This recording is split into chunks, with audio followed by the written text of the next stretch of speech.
In the ever-evolving world of finance, a contentious debate is raging, and it's one that could affect the financial privacy and surveillance rights of every American. This debate centers around central bank digital currencies, or CBDCs, and it's a battle that's gaining momentum in Congress.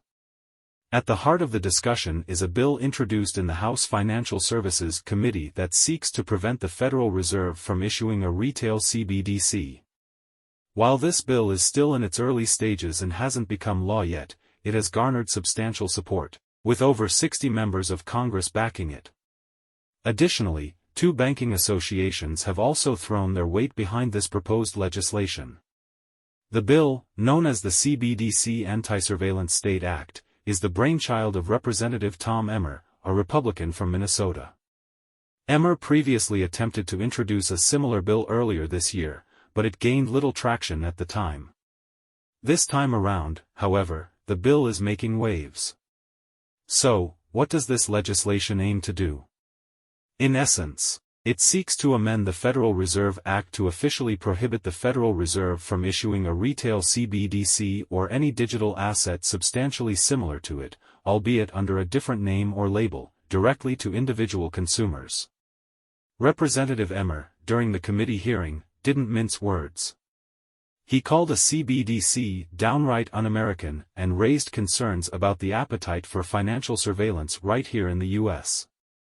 He highlighted how the White House had issued an executive order emphasizing the urgency of CBDC research and development, with reports indicating a willingness to trade financial privacy for a surveillance-style CBDC.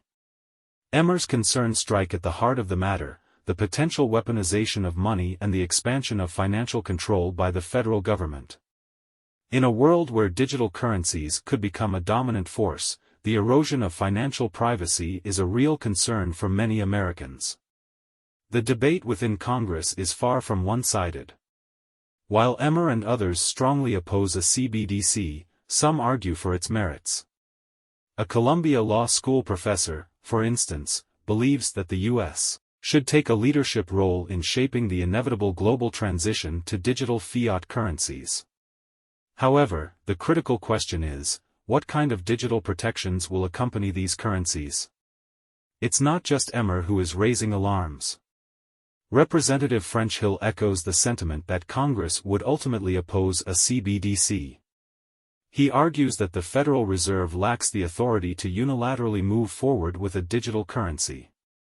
According to Hill, any such move would require approval from Congress, aligning with the position articulated by Fed Chair Jerome Powell. However, the situation gets more complex when we consider the existence of a presidential executive order that calls for CBDC research and development.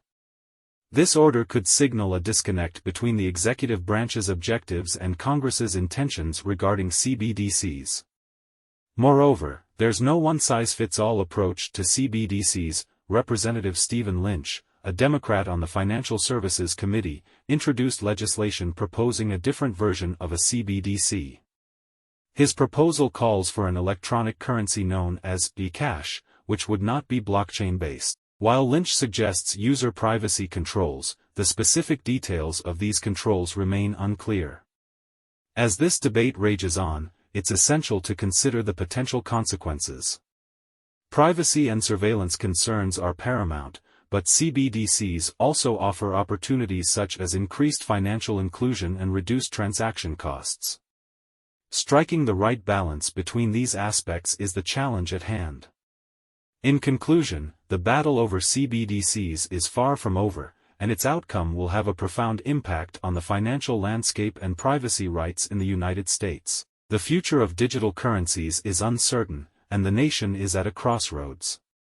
Will the pursuit of financial innovation come at the cost of personal privacy? The answer remains elusive. Like and subscribe to our channel now for more updates on this critical issue that affects us all. Before you go, help us by smashing that YouTube like button. And subscribe to this channel, so you won't miss any of our videos. This shows YouTube algorithm that you value our information.